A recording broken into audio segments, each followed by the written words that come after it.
읽어보겠습니다.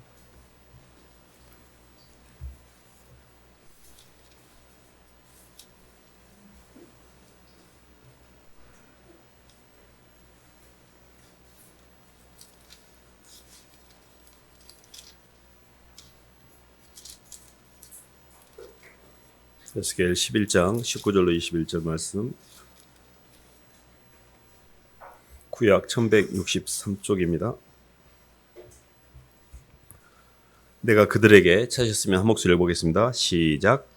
내가 그들에게 한 마음을 주고 그 속에 새 영을 주며 그 몸에서 돌 같은 마음을 제거하고 살처럼 부드러운 마음을 주어 내 율례를 따르며 내 규례를 지켜 행하게 하리니 그들은 내 백성이 되고 나는 그들의 하나님이 되리라.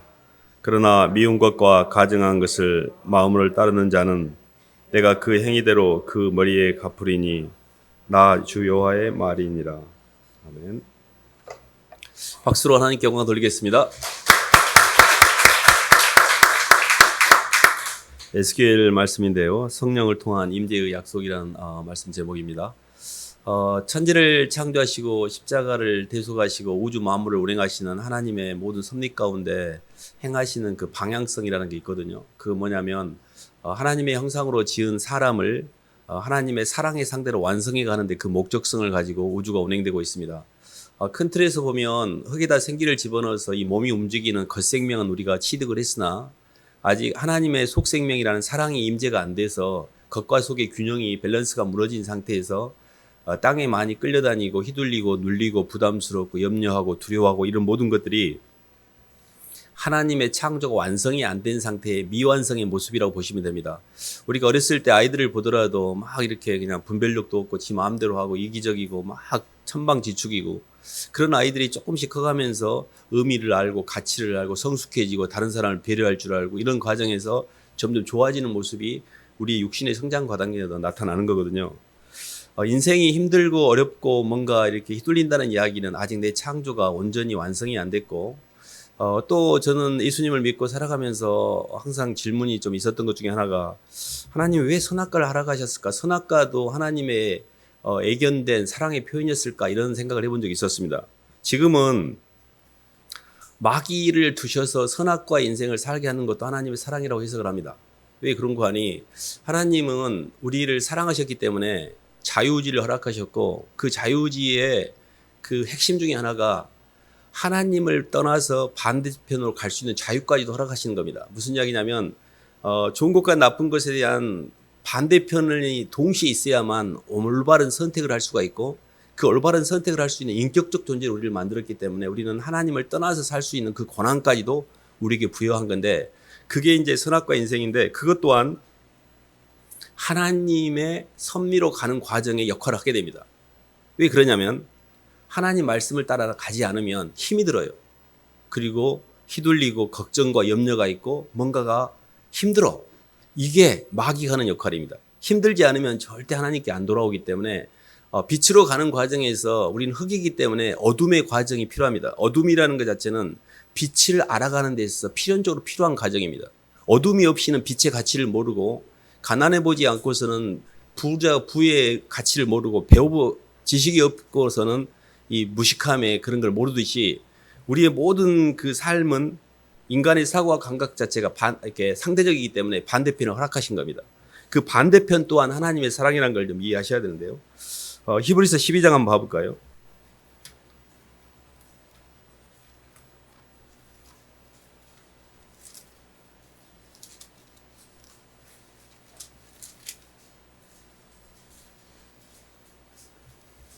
(12장) 14절로 15절 한 말씀 읽어보겠습니다. 모든 사람과 더불어 시작. 모든 사람과 더불어 화평함과 거룩함을 따르라. 이것이 없이는 아무도 주를 보지 못하리라. 너희는 하나님의 은혜에 이르지 못하는 자가 없도록 하고 또 쓴뿌리가 나서 괴롭게 하여 많은 사람이 이로 말미암아 더럽게 되지 않게 하며. 아멘. 하나님의 사랑과 은혜가 온전히 우리 안의 속생명으로 차지하게 되면 아는 세계에 대한 사랑의 임재로 인해서 밖의 세계의 사랑을 표현하기 때문에 밖의 세계하고 균형이 맞게 되어 있습니다. 근데 하나님의 은혜와 사랑을 충분히 받지 못하면 사람은 속이 비기 때문에 그 빈 것을 채우기 위해서 밖으로 나가게 되는데 밖에서 그게 채워지지 않을 때 힘들다 그러고 그 자체가 채워지지 않는 상태가 쓴뿌리가 됩니다. 그러니까 오늘 말씀에도 우리 하나님의 영이 우리에게 임하지 않으면 우리 안에 있는 것들이 단단해진다 그랬거든요. 근데 하나님의 영이 우리에게 임하면 부드러워지고 단단한 게 제하해진다 그랬잖아요. 성령의 임재라고 그럴 때 임재라는 단어는 사랑만이 영의 임재입니다. 그러니까 사랑은 영의 임재이고 임재가 없다는 이야기는 사랑이 없다는 이야기예요. 인생의 모든 해답은 어디에서 나오냐면 사랑에서 나옵니다. 내가 사랑을 후복하게 받을 수만 있다면 그 사랑 때문에 절대 밖에 끌려가지 않습니다. 근데 하나님의 사랑이 영원히 끊어지지 않는 하나님의 사랑이 온전히 우리에게 후복하게 전달되려면 이것만 우리가 전달될 수만 있다면 우리 창조가 완성이 되는 겁니다. 그래서 우리 인생의 모든 궁극적인 방향, 하늘과 땅을 창조하시고 시줄과 날줄로 내 자신에게 독특한 환경을 만들어서 이런 환경을 다 인도하시는 모든 여정이 하나님의 사랑을 전달하게 한 하나님의 섭리입니다.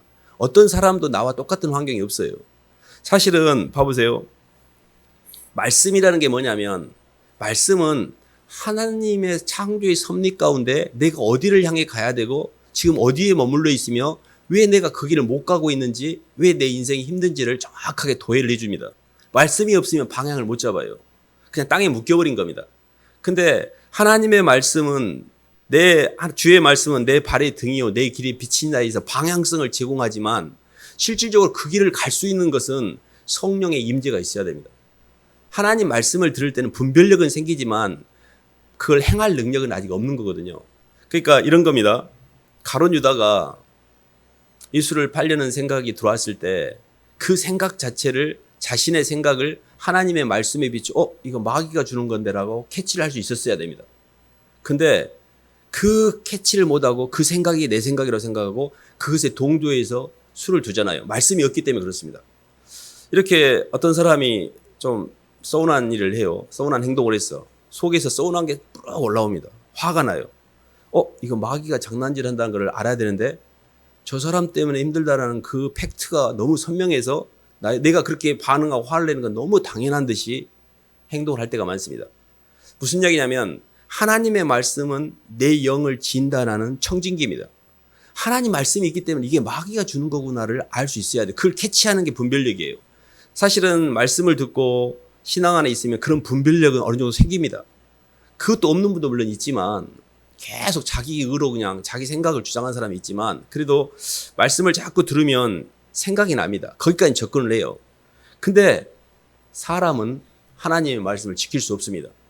그래서 어떻게 하면 성령의 임재가 되는지 그 방법이 중요한데요. 히브리서 앞쪽으로 좀 넘겨서 4장 한번 봐보겠습니다.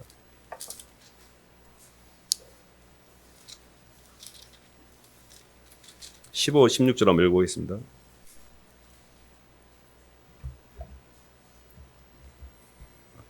우리에게 있는 대제사장은 시작. 우리에게 있는 대제사장은 우리의 연약함을 동정하지 못하실 이가 아니요 모든 일에 우리와 똑같이 시험을 받으시니로되 죄는 없으시니라. 그러므로 우리는 긍휼하심을 받고 때를 따라 돕는 은혜를 얻기 위하여 은혜의 보좌 앞에 담대히 나갈 것이니라. 아멘. 이렇게 말씀을 통해서 어떤 현상이 내 삶 가운데 있을 때 그 현상으로 인해서 내 마음이 이렇게 비춰보면 나 화가 나려고 하네. 내가 막 삐치고 싶은 생각이 들어요. 막 미운 생각이 들고 그때 캐치를 하잖아요.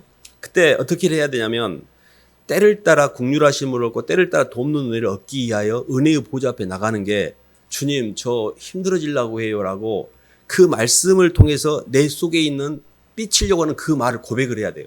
그게 회개예요. 그러니까 내가 내 마음대로 지금까지 살아왔던 패턴 때문에 항상 환경 속에서 나만 생각하고 조금만 힘들면 그 환경을 따라 한쪽에 숨어버리고 막 도망가고 막 항상 그런 식으로 인생을 살았던 나의 패턴. 그게 굉장히 겉사람이 항상 이렇게 어두운 데를 찾아 들어가고 항상 밝은 데로 못 나오고 내 자신을 항상 보호하고 방어하고 이게 다 마귀가 오랫동안 나를 점령하고 계속 갉아먹은 거거든요. 그래서 그냥 그대로 고백하면 됩니다. 하나님 저는요 주님 생각도 안 나고요. 이거 화가 나려고 하고요. 이 화난 것도 지금 그래도 조금 제가 상태가 좋으니까 캐치를 하는데 캐치도 못해요. 이렇게 내 마음속에 있는 거를 고백하게 될 때 그때 새로운 영이 바꿔져요. 그러니까 성령이 부어진다는 이야기는 성령의 임재가 된다는 것은 사람들이 내가 하나님 말씀을 지켜보려고 한 것만 교만한 게 없어요. 그게 바리새인들이 갔던 길입니다. 저희는 절대 하나님 말씀을 지키는 게 아니에요. 하나님 저는 죄인입니다. 저는 너무 하나님 말씀을 알긴 하겠는데 저는 제 죄성 때문에요. 도대체 못하겠어요. 라고 고백만 했는데 하나님의 마음을 새롭게 해주십니다. 영이 새롭게 변해요. 그래서 때를 따라 돕는 은혜라는 말이 굉장히 중요합니다. 그래서 긍휼하심을 입어야 돼요. 때를 따라 왜 매번 내가 기도해야 되나? 한번 기도하면 유효기간이 막 죽을 때까지 기도 안 해도 되고 이러면 되는데 그렇지 않아요.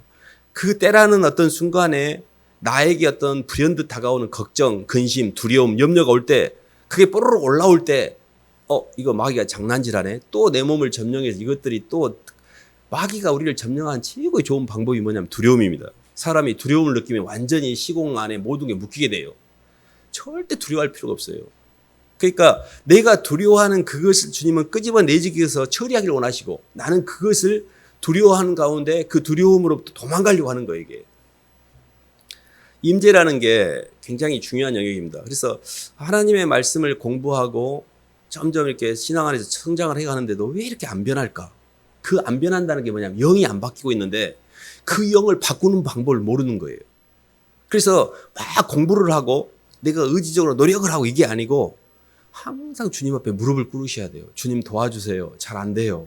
그래서 그게 말씀을 통해 내 영을 이렇게 포착을 해갖고 분별을 했으면 그 상태에서 약간 안 좋은 감정이 올라올 때 바로 토스를 해야 돼요. 주님, 또 이것이 장난질하네요. 그리고 영적인 사람들은 그게 굉장히 민감합니다.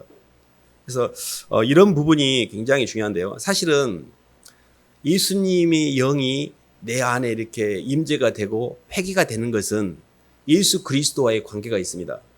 저희들이 잘 아는 말씀인데 신성의 모든 충만이 육체로 거하시고 우리도 그 안에서 충만하게 됐다 그랬고요. 예수님을 통해서 만세와 만대로부터 감추었던 비밀이 이 땅에 이제 드러나는데 이 비밀은 너희 속에 계신 그리스도인이 영광의 소망이라고 그랬습니다. 분명히 예수님이 비밀인데 왜 나는 그 비밀을 못 풀고 있지? 교회를 많이 다녔는데요.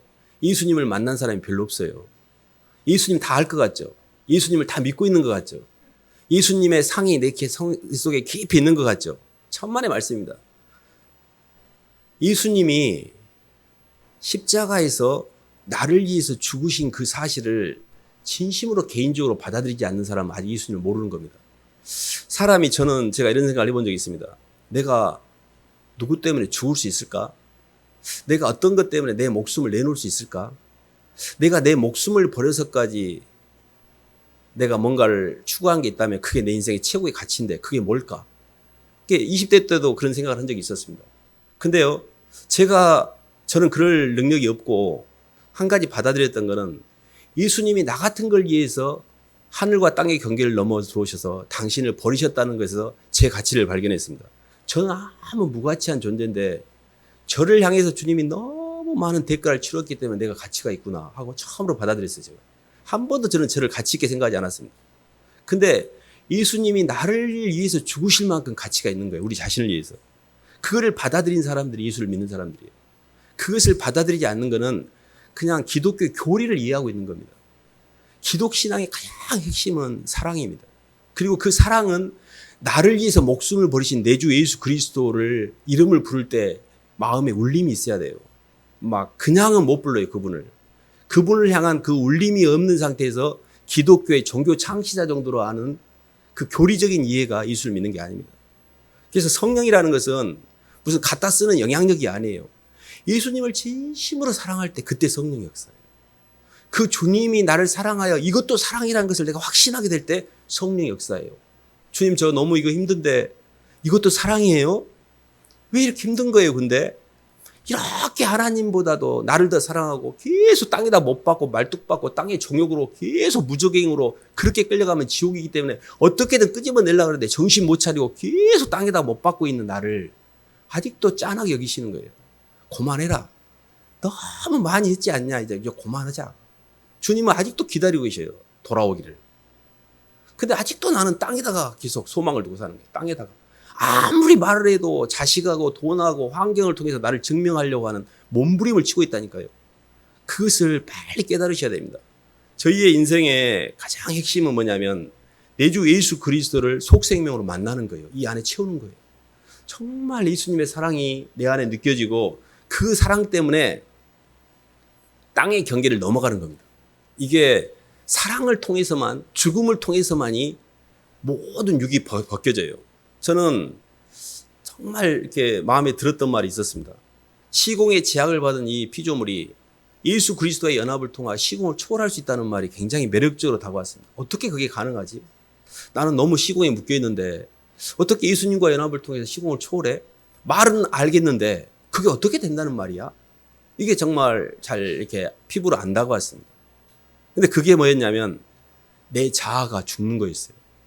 내 자아가 안 죽고 있으니까 이 자아가 시공인데 얘 때문에 힘든 거였어요. 이게 마귀인데 이걸 계속 먹이를 주고 있는 거예요. 마귀를.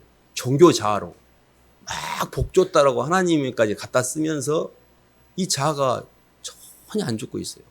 사람을 딱 보면 압니다. 자아가 죽고 있는지 살아있는지. 영이 너무 힘들어 있는데 본인만 모르고 있어요. 근데요, 저희가 요한일서 한 말씀 봐볼까요?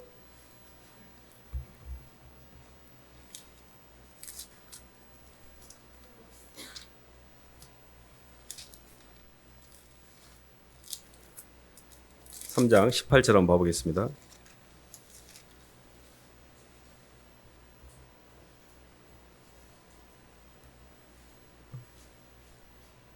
삼 장 16절 보겠습니다.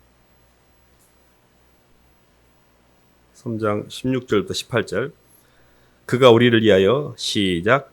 그가 우리를 위하여 목숨을 버리셨으니 우리가 이로써 사랑을 알고 우리도 형제를 위하여 목숨을 버리는 것이 마땅하니라. 누가 이 세상의 재물을 가지고 형제의 궁핍함을 보고도 도와줄 마음을 닫으면 하나님의 사랑이 어찌 그 속에 거하겠느냐. 자녀들아, 우리가 말과 혀로만 사랑하지 말고 행함과 진실함으로 하자. 아멘. 그가 우리를 위하여 목숨을 버리셨으니 우리가 이로써 사랑을 알고, 이게 먼저 전제입니다. 그가 우리를 위하여 목숨을 버리셨는데 이로써 사랑을 모르면 우리가 형제를 위해서 목숨을 버리는 것은 위선입니다.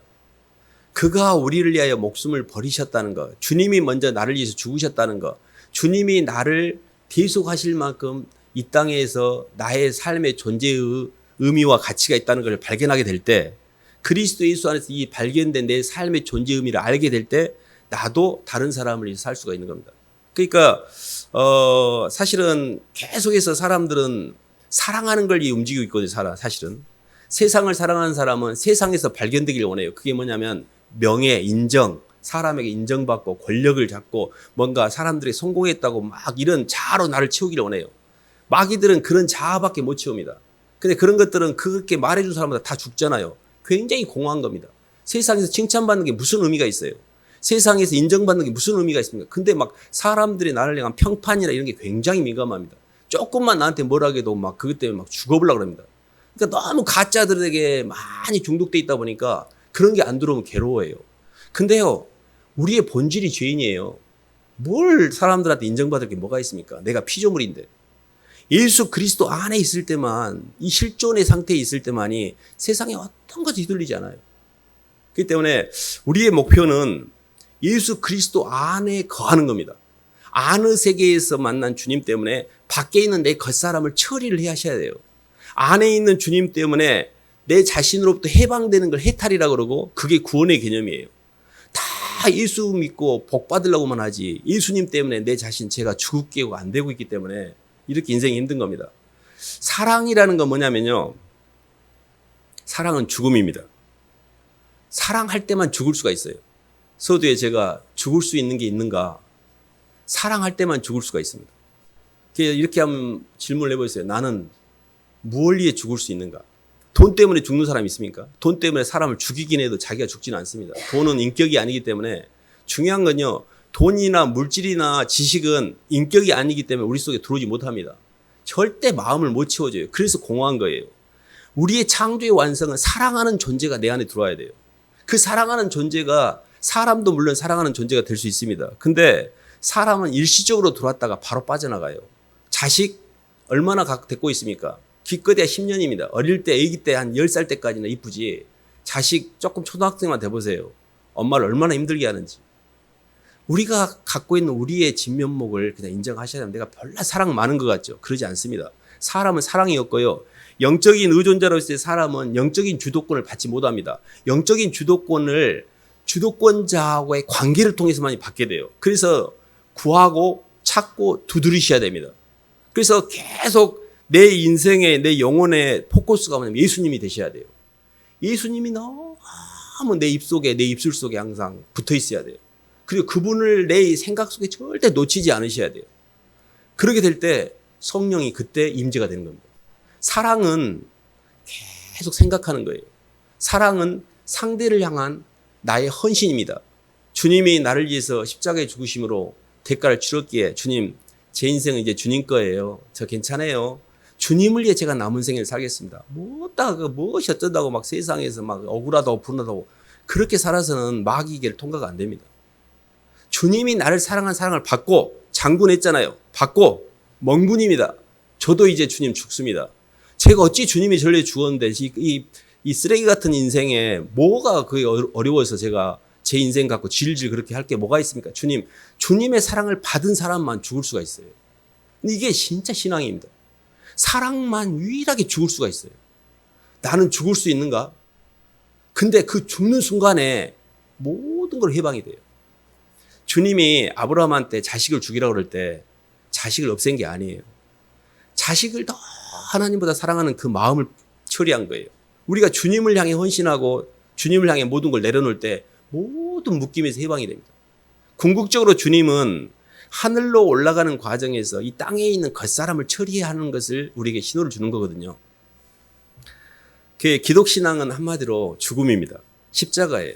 근데 그 죽음은 다른 말로 이야기하면 사랑입니다. 사랑하기 때문에 죽는 겁니다. 그래서 성경에 요한복음 12장 24절 이런 말이 있습니다. 한 알의 밀이 땅에 떨어져 죽지 않으면 한 알 그대로 있고 죽으면 많은 열매를 맺으리라. 내가 내 겉사람이 힘주고 안 죽어 나 살 거야 하면 그대로 있거나 옆에 사람을 많이 힘들게 해요. 근데 그 한 알의 씨앗이 자신을 부인하면 많은 열매가 생겨요. 씨앗이 자기를 부인하고 양분을 흙에다 줬잖아요. 다 아낌없이 줬잖아요. 그래서 그 흙에서 더 큰 형체가 나타나는 겁니다. 우리의 인생을 주님께 드리셔야 됩니다. 그때 그 주님이 우리를 사용하셔서 말도 안 되는 그런 것들을 인도해 가시는 거군요. 저희가 로마서 또 이 말씀도 잘 아는 말씀인데 로마서 8장 한번 봐보겠습니다.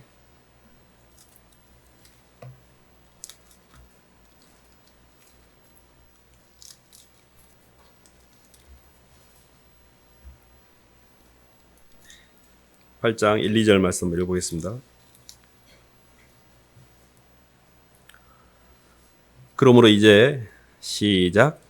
그러므로 이제 그리스도 예수 안에 있는 자에게는 결코 정죄함이 없나니 이는 그리스도 예수 안에 있는 생명의 성령의 법이 죄와 사망의 법에서 너를 해방하였음이라. 아멘. 이 말씀이 굉장히 많이 아는 말씀이고 다 아는 말씀인데도 자꾸 찾는 이유가 있습니다. 사람이 자유로워진다는 것은 시간과 공간에서 해방이 되는 건데 그 첫 번째가 시간에서 해방이 됩니다. 시간에서 해방되는 방법이 이 말씀 속에 있는데요. 봐보세요. 사람은 과거에 묶여 있습니다. 과거에가 묶여 있고 과거를 해결하기 위해서 현재를 통해서 미래를 이렇게 움직이는 거거든요. 근데 과거에 묶인 것 자체가 세월이 가면 세월이 갈수록 점점 더 쌓이게 돼요. 과거가 풀리는 게 아닙니다. 날이 가면 날이 갈수록 50살까지 살았으면 50년의 과거가 쌓인 거예요. 그 50년을 위해서 50년이 필요한데 100년을 살면 100년의 과거가 쌓이는 겁니다. 시간은 시간을 갈수록 우리는 모든 욕심이 잉태한 즉 죄를 낳고 죄가 장성한 사망이기 때문에 나이를 먹을수록 자아가 커지게 돼 있어요. 자아라는 게 죄거든요. 그렇기 때문에 어렸을 때는 오히려 순수하기 때문에 애기들이 왜 이렇게 막 에너제틱하냐면요. 스트레스와 죄를 짓지 않기 때문에 아이들은 순수하기 때문에 에너지가 남아도는 거고요. 왜 나이가 먹으면 점잖해지냐면요. 너무 많은 죄덩어리가 몸을 누르고 있기 때문에 움직일 동력이 없는 거예요. 시간의 짐이라는 걸 잘 푸셔야 됩니다. 그래서 시간의 짐을 푸는 원리가 뭐냐면 과거를 없애는 거예요. 근데 그리스도 예수 안에 있을 때는 과거가 없어져요. 그게 뭐냐면 정죄가 없기 때문에 그래요. 저는 너무 과거 때문에 힘들었는데 어느 순간에 예수님의 은혜 안에서 성경 공부를 하고 설교를 듣고 찬송을 부르면서 주님 저 과거 힘들었는데 생각이 잘 안 나요. 생각이 안 나는 거예요. 진짜로 생각을 하려고 해도. 그게 뭐냐면 과거를 해결한 게 아니에요. 과거가 없어져 버린 거예요.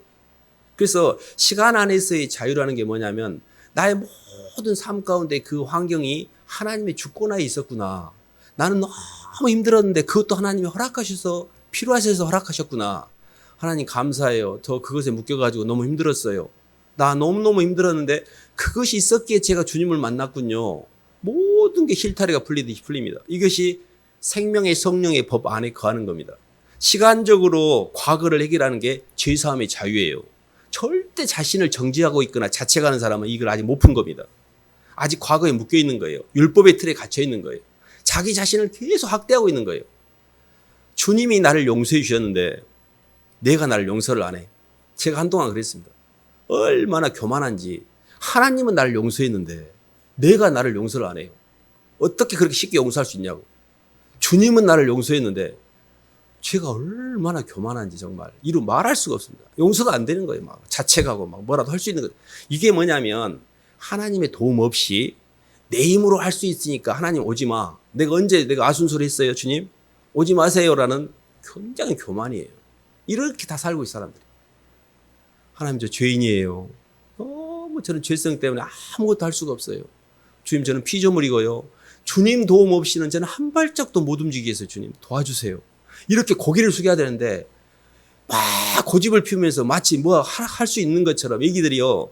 뭘 풀다가 힘들면 엄마 부르면 해결될 텐데 아직도 엄마 내가 언제 불러서 오지 마 하고 막 고집을 피우고 네 한번 고생해봐라. 엄마가 냅두잖아요. 꼭 그런 영국입니다. 무슨 말씀을 드리려고 하냐면 마음을 굳게 하지 마시고 부드럽게 하셔야 돼요. 뭐 별것 아닙니다 인생이. 내가 뭐 별것 아니에요. 이 피조물이잖아요. 몰라 내가 센 것처럼 내가 뭘 할 수 있는 것처럼 목에다 힘주지 마시고 마음을 부드럽게 하고 마음이 부드럽다는 이야기는 한 해 하나님의 은혜가 들어왔다는 이야기예요. 마음이 깡깡해. 강팍. 이것이 나중에 회개치 않은 마음과 그 고집스러운 마음에 하나님의 진노가 임한다고 그랬어요.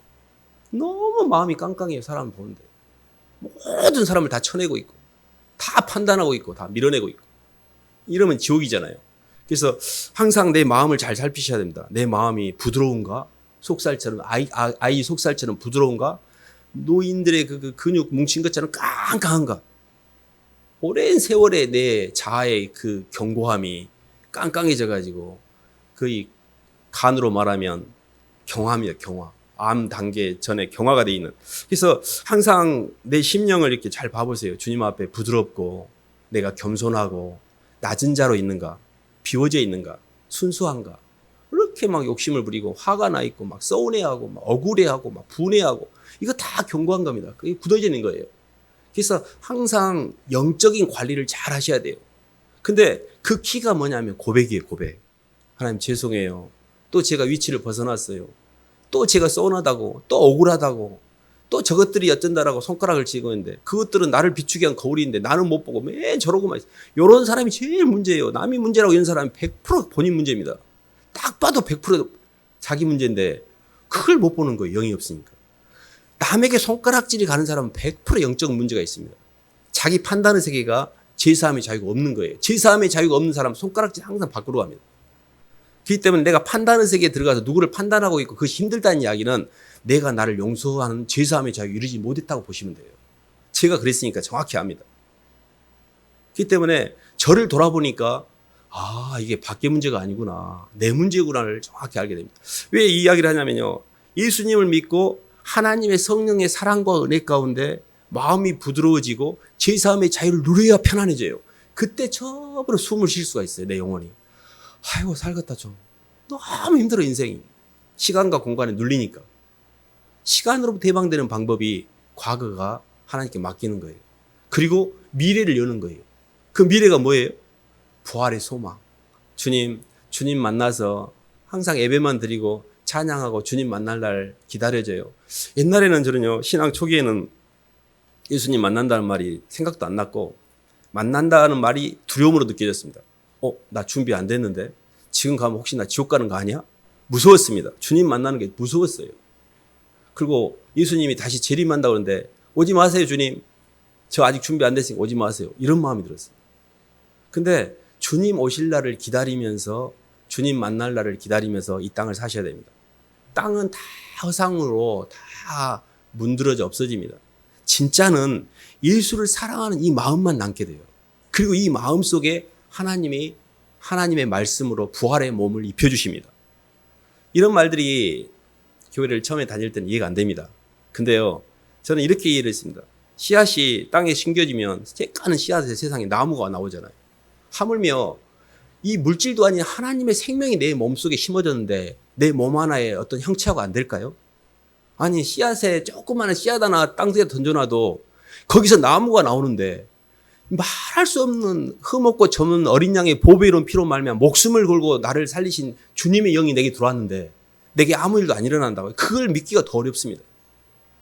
얼마나 부활의 소망에 대한 가치가 큰지, 우리가 하늘나라에서 주님을 뵐 날에 대한, 그게 실상이에요. 사실은 우리가 너무 육에 묶여있기 때문에 땅에서 막 보이는 것 같고 막 싸우고, 보이는 건 다 거짓입니다. 보이는 것이 거짓인 이유는 없어지기 때문에 그렇습니다. 진짜는 뭐냐면 안 없어져야 돼요. 실상은 안 보이게 돼 있습니다. 허상만 보여요. 현상과 허상은 보이지만 다 무로 돌아가게 돼 있습니다. 그래서 지금 살아있을 때 정말 예수님을 사랑하는 마음, 예수님을 내 마음속에 얼마나 더 사랑하는가. 봐보세요.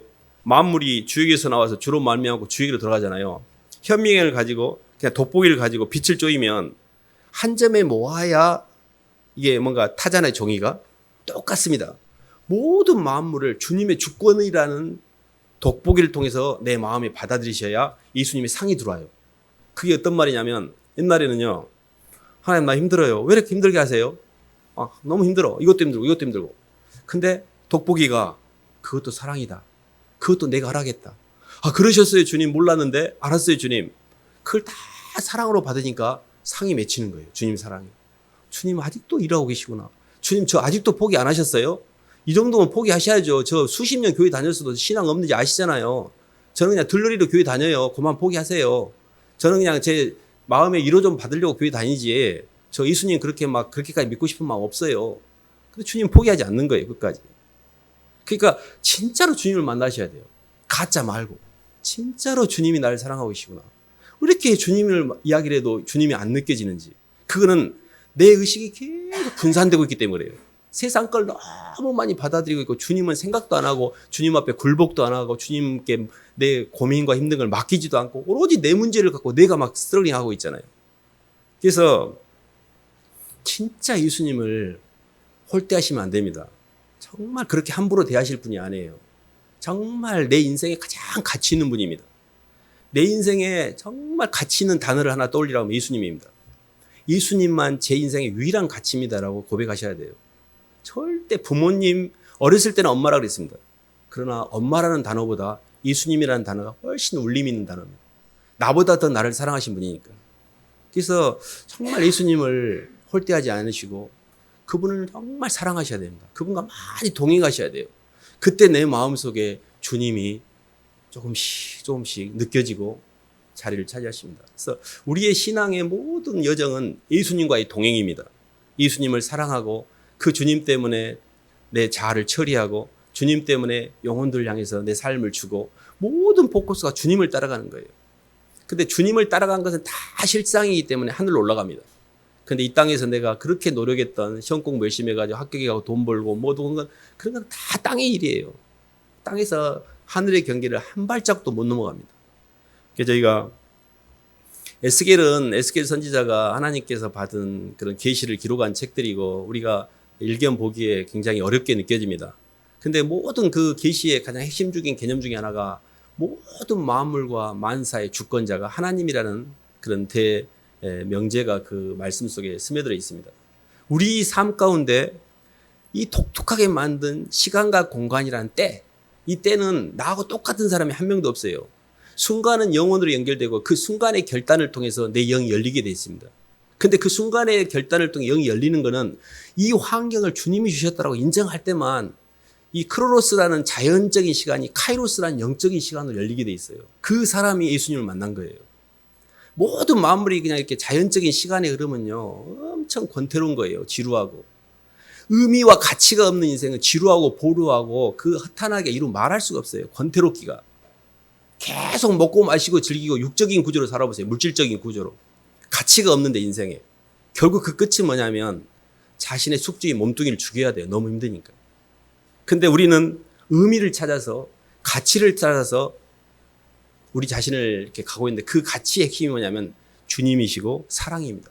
사랑을 잘 받는 연습과 그 사랑을 잘 표현하는 연습 사이에 사랑으로 온전히 실체화가 돼요. 누리게 돼요. 이거 덜도 없어요. 더도 없습니다. 나는 주님 사랑을 잘 받고 있는가를 먼저 체크하셔야 돼요. 나는 주님을 만났는가? 내 주 예수 그리스도를 내가 내 인생의 어떤 단어보다 사랑하는가?